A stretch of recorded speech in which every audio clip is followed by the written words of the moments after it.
friends, welcome to Tailoring designer class. இன்னைக்கு இந்த வீடியோல நம்ம லாஸ்ட் வீடியோ பார்த்திருந்தோம்ல 38 சைஸ்ல வந்து neck, shoulder, armhole எப்படி நம்ம மார்க் பண்ணலாம் அப்படிங்கறது போட்டுருந்தோம்.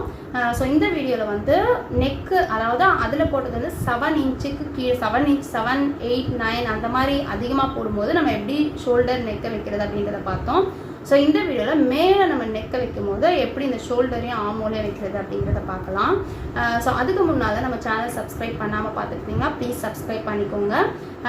சோ நம்மளோட ஆன்லைன் கிளாसेस போயிட்டு இருக்கு. உங்களுக்கு ஜாயின் பண்ணனும் அப்படிங்கற விருப்பம் இருந்ததுன்னா ஸ்கிரீன்ல தெரியுற வாட்ஸ்அப் நம்பருக்கு மெசேஜ் பண்ணுங்க. சோ வாங்க இப்போ இந்த வீடியோக்குள்ள போலாம். சோ இப்போ இதல பாத்தீங்கன்னா நான் வந்து ஒரு லைன் பாக்ஸ் போட்டு வச்சிருக்கேன். இது என்ன மெஷர்மென்ட் அப்படினு பாத்தீங்கன்னா 10 இன்ச் எடுத்துர்க்கேன். So 10 inch எடுத்துக்கேன். அதுக்கு அப்புறம் 1.5 inch ஸ்டிச்சிங் allowance. So இந்த 10 inch என்ன அப்படினா 38 சைஸ் இருக்குல்ல. So இதல ஒரு கால்குலேஷன் மாதிரி காட்டுறேன். 38 divided by 4 so 9.5. இதோட ஒரு 1/2 inch நம்ம 0.5 inch அளவுக்கு தான் 1/2 inch அளவுக்கு நம்ம ஆட் பண்ணிக்கிறோம். So 10 inch ஓகேவா. சோ இப்படி போடும்போது உங்களுக்கு எல்லா மெஷர்மென்ட்டுக்கும் உங்களுக்கு பஸ்ட் மெஷர் பெருசா இருந்தாலும் சரி பஸ்ட் மெஷர் வந்து நார்மலா இருந்தாலும் சரி எல்லாருக்குமே செட் ஆகும். சோ அதனால இந்த மாதிரி நீங்க கால்குலேட் பண்ணிக்கோங்க 38 சைஸ்க்கு. சோ 38 சைஸ்க்கு இப்படி அப்படினா நீங்க வந்து அதே மாதிரி 36க்கு இதே மாதிரி கால்குலேட் பண்ணி போட்டுக்கோங்க ஓகேவா. அதுக்கு அப்புறம் 1.5 இன்ச்ன்றது நம்ம தையலுக்காக அந்த லூஸ் பிரிக்கிறதுக்காகலாம் கிளாத் விடுவோம் அதுதான். சோ அதுலயே நான் சொல்லிருப்பேன். இதுல ஒரு லைட்டா எக்ஸ்பிளைன் பண்ணிக்கிறேன். நீங்க அந்த வீடியோ பார்க்கல அப்படினா டிஸ்கிரிப்ஷன் பாக்ஸ்ல ஐ பட்டன்ல லிங்க் கொடுக்கிறேன். செக் பண்ணி பார்த்துக்கோங்க. அப்பதான் வந்து இந்த வீடியோ உங்களுக்கு புரியும் ஓகேவா. சோ இப்போ இதுல நம்ம என்ன பண்ண போறோம் அப்படினா ஒரு 5 inch neck வந்து வைக்கிறோம் அப்படினா இதுல நம்ம என்ன பண்ணனும் அப்படிங்கறத தான் பார்க்க போறோம். ஆல்ரெடி நான் சொன்னது 7 above. இது வந்து அதாவது 7 below. அதுக்கு முன்னாடி இருக்கிற மெஷர்மென்ட் நம்ம வந்து neck-க்கு வைக்க போறோம் அப்படினா நம்ம எப்படி கால்குலேட் பண்ணலாம் அப்படிங்கறதுதான். சோ இப்போ வந்து ஃபர்ஸ்ட் நம்ம 7 inch above னு சொல்லி பார்த்துட்டோம்ல. இப்போ வந்து 6 inch-க்கு நம்ம வைக்கிறோம் அப்படினா நம்ம என்ன பண்ணனும் அப்படினா அந்த மெஷர்ல நான் என்ன போடுறேன் அதை உங்களுக்கு ஃபர்ஸ்ட் போட்டு காட்டுறேன். 5.25 inch வச்சிருக்கோம் ஷோல்டர் லைட்டா போடுறேன். 5.25 inch வச்சிருந்தோம். நெக்கோட விட்த் பாத்தீங்கன்னா 2.25 அளவுக்கு வச்சிருந்தோம் ஓகேவா. அப்ப நெக்கோட டெப்த் வந்து நம்ம 9 inch வச்சு உங்களுக்கு மார்க் பண்ணி காட்டுனேன்.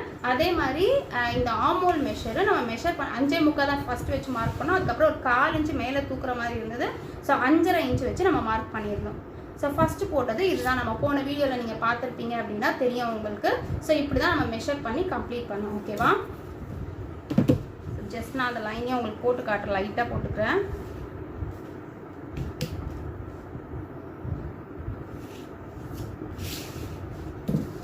இப்படி தான் நம்ம போட்டோம். இப்போ நம்ம என்ன பண்ண போறோம்னா நான் சொன்ன மாதிரி 7 inch-க்கு மேல அதாவது 7 மேல 6 5 அந்த மாதிரி வரும்போது என்ன போடும் எப்படி சேஞ்ச் பண்ணலாம். இப்போ இதே மெஷரை எப்படி சேஞ்ச் பண்ணலாம் அப்படின்னு பாத்தீங்கன்னா இப்போ இத நான் 6 inch போடுறேன். சோ 6 inch அளவுக்கு neck மார்க் பண்றேன்.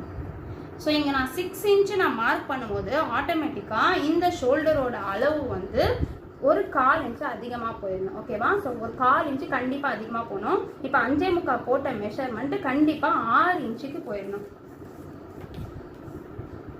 சோ அப்படி நீங்க போடல அப்படினா கண்டிப்பா வந்து உங்களுக்கு ஃப்ரண்ட்ல பேக்லலாம் அப்படியே இழுத்துட்டு சுருக்கமா இருக்கும். ஃபினிஷிங் நல்லாவே இருக்காது. சோ இப்போ இந்த 6 inch நீங்க இங்க 6 inch வைக்கும்போது இங்கேயும் அதே மாதிரி 6 inch அளவுக்கு நம்ம ஷோல்டரை அதிகமாக்கிடுறோம் ஓகேவா. சோ ஷோல்டர் மட்டும் அதிகமாக்கினா போதுமா நமக்கு வந்து இந்த விட்த் அதிகமாக்க தேவையில்லைனா இதையும் அதிகமாக்கலாம். சோ இதையுமே ஒரு 1/4 inch அதிகமாக்கிடுங்க. 3 inch-ஆ போட்டுக்கோங்க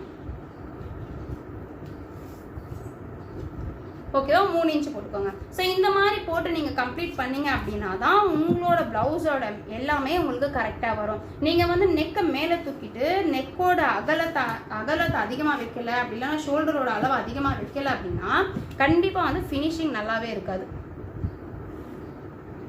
சோ அதே மாதிரி இப்போ நம்ம இப்படி போட்டுருக்கோம்ல இந்த ஆர்ம்ஹோலுமே இதை விட ஒரு 1/4 inch கீழ இறக்கிக்கோங்க. ஆல்ரெடி போட்டதை விட 1/4 inch கீழ இறக்கிக்கோங்க. அதுக்கான ரீசன் நான் சொல்றேன்.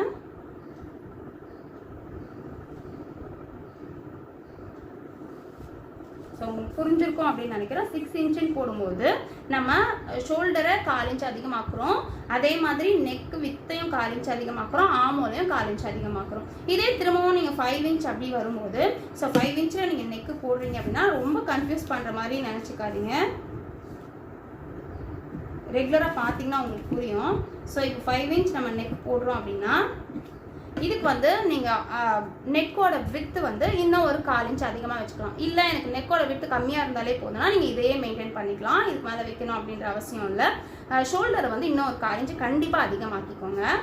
ஸோ 6.25 இருக்குது அப்படின்னா 6 இன்ச்சு இருக்குது அப்படின்னா நீங்கள் 6.25 வச்சுக்கோங்க. ஓகேவா? ஸோ 6.25 வச்சு நம்ம மெஷர் பண்ணிக்கலாம். மற்றபடி நம்ம வேறு எந்த மெஷரையும் மாற்றுறதில்ல. இந்த 3 மெஷரை நம்ம கண்டிப்பாக மாற்றணும். ஸோ இதையுமே இந்த ஆமோல கொஞ்சம் இறக்கிக்கோங்க.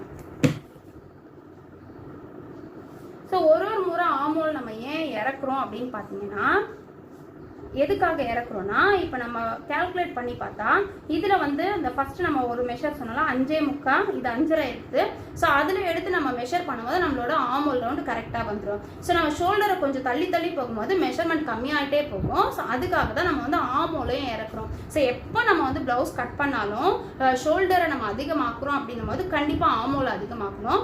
அதே மாதிரி நம்ம 7 இன்ச்சுக்கு மேலே எடுக்கிற ப்ளவுஸ்க்கு வந்து இந்த கிராஸ் எடுக்கக்கூடாது. நான் நார்மலாக ப்ளவுஸுக்கு சொல்கிற ஒரே விஷயம், கிராஸ் எடுக்காதீங்க அப்படின்னு தான் சொல்லுவேன். இதே வந்து நீங்கள் 4 வரைக்கும் அந்த 5 வரைக்கும் நீங்கள் வந்து இந்த கிராஸ் எடுக்க வேண்டிய அவசியம் இல்லை.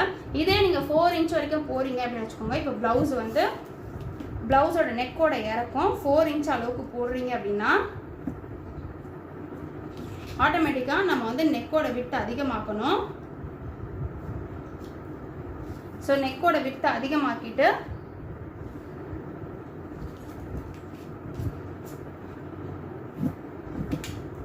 ஷோல்டரோட அளவையும் நம்ம அதிகமாக்கணும்.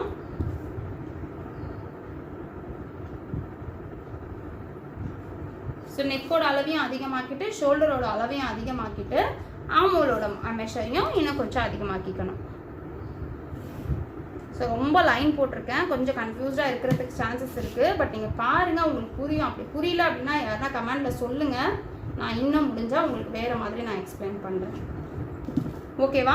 ஸோ இப்படி போடும்போது இப்போ 4 இன்ச் அளவில் நீங்கள் போடும்போது நெக்குக்கு போடும்போது இந்த கிராஸ் கண்டிப்பாக எடுக்கணும்.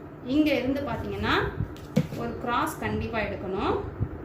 ஸோ அப்போ தான் வந்து ஃபிட்டிங் கரெக்டாக வரும். உங்களுக்கு இந்த கிராஸ் எடுக்கிறதுனா உங்களுக்கு ஃபிட்டிங் நல்லா இருக்காது. இதே மாதிரி தான் அடுத்து நீங்கள் 3 இன்ச் வரைக்கும் போனாலும், ஸோ 3க்கு மேலே தான் நம்ம வந்து ப்ளவுஸை அந்த நெக்கோட இறக்கத்தை குறைக்கவே கூடாது. ஸோ 3 இன்ச் வரைக்கும் நீங்கள் போனாலும் இந்த மாதிரி கிராஸ் எடுத்துகிட்டு இந்த மாதிரி ஒரு இடத்துல நீங்கள் நெக்கோட வித்தியம் ஷோல்டரோட வித்தியம் ஆமோலையும் சேஞ்ச் பண்ணி போட்டிங்க அப்படின்னா உங்களோட மெஷர்மெண்ட் எல்லாமே வந்து பர்ஃபெக்டாக வந்துடும். ஸோ ப்ளவுஸோட ஃபிட்டிங் வந்து நமக்கு கரெக்டாக இருக்கும். நம்ம வந்து ஒன்று அட்ஜஸ்ட் பண்ணும்போது மற்றது அட்ஜஸ்ட் பண்ணாமல் போகிறதால தான் நமக்கு வந்து ப்ளவுஸில் வந்து நிறைய மிஸ்டேக்ஸ் வருது. நீங்கள் பேக்கில் பார்த்தீங்கன்னாலும் ஃப்ரண்ட்லேயே பார்த்தீங்கன்னாலும் இந்த இடத்துல வந்து ஒரு லைன் மாதிரி வரும். நமக்கு வந்து அந்த செஸ்ட்டுக்கும் ஆமோலுக்கும் நடுவில் வந்து ஒரு மாதிரி ரிங்கிள் மாதிரி ஒரு சுருங்கின லைன் மாதிரி வரும். ஸோ இந்த மாதிரிலாம் வரக்கூடாது அப்படின்னா நீங்கள் கரெக்டாக நெக்கு, ஷோல்டர், ஆமோல் இது 3ஐயும் ஃபாலோ பண்ணிட்டீங்கன்னா உங்களுக்கு கரெக்டாக வந்துடும். ஓகேவா?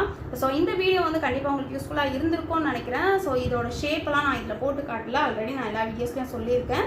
ஸோ ஷேப் வந்து எப்படி போடணும் அப்படிங்கிறது சொல்லியிருக்கேன். இன்னும் ஒரு சின்ன இன்ஃபர்மேஷன் என்னென்னா, இப்போ நீங்கள் இது 4 இன்ச்சு போட்டால் நான் வந்து இந்த ஷோல்டரோட அளவை அதிகமாக வைக்க சொல்லியிருக்கேன்ல. ஸோ இப்போ இந்த ஷோல்டரோட அளவு வச்சுட்டீங்க. இப்போ இதுக்கு வந்து நான் இதுதான் ட்ரா பண்ணியிருக்கேன். ஸோ நான் திரும்ப கொஞ்சம் டார்க்காக போட்டு காட்டுறேன். ஸோ இந்த லைன் தான் வந்து நான் லாஸ்ட்டாக 4 இன்ச்சுக்காக ட்ரா பண்ணியிருக்கேன். ஸோ இப்போ வந்து இதுக்கு நம்ம ஷேப் கொடுக்க போகிறோம் அப்படின்னா, நம்ம நார்மலாக கொடுக்குற மாதிரி ஷேப்பை நீங்கள் இப்படி எடுத்தீங்க அப்படின்னா, நம்ம நார்மலாக கொடுப்போம்னா அந்த ஷேப் மாதிரி நீங்கள் இப்படி எடுத்தீங்க அப்படின்னா ஃபிட்டிங் கரெக்டாக வராது, நிறைய சுருக்கம் வரும். ஸோ அப்போ இதுக்கு நான் என்ன பண்ணணும் அப்படின்னு கேட்டிங்கன்னா, இந்த ஷேப்பை இன்னும் உள்ளே எடுத்துகிட்டு வந்து கொஞ்சம் வெளியே டச் பண்ணி,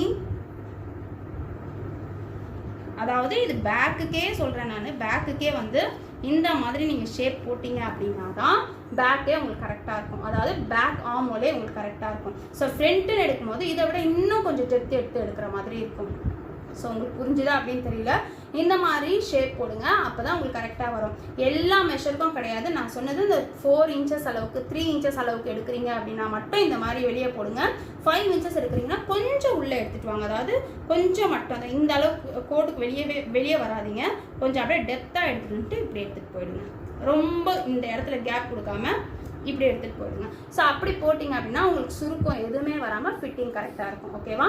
ஸோ இந்த ஷேப் எல்லாமே வந்து நம்ம போட் நெக்லலாம் போட்டு காட்டியிருக்கோம். ஸோ நீங்கள் ஒரு வேளை பார்க்கல அப்படின்னா அதோட லிங்க்கும் நான் டிஸ்கிரிப்ஷன் பாக்ஸில் கொடுக்குறேன், செக் பண்ணி பாருங்கள். இந்த மாதிரி ஷேப் நம்ம எப்படி வரைகிறது அப்படின்றது வந்து உங்களுக்கு கண்டிப்பாக புரியும். ஓகேவா? இந்த வீடியோ கண்டிப்பாக உங்களுக்கு யூஸ்ஃபுல்லாக இருந்திருக்கும் அப்படின்னு நினைக்கிறேன். இந்த வீடியோ உங்களுக்கு பிடிச்சனா லைக் பண்ணுங்கள், ஷேர் பண்ணுங்கள், கமெண்ட் பண்ணுங்கள், மறக்காம சப்ஸ்கிரைப் பண்ணுங்கள், பக்கத்தில் இருக்க பெல் பட்டன் ப்ரெஸ் பண்ணுங்கள். நான் அப்லோட் பண்ணுற வீடியோஸ்லாம் உங்களுக்கு நோட்டிஃபிகேஷனில் வரும். தேங்க்ஸ் ஃபார் வாட்சிங்.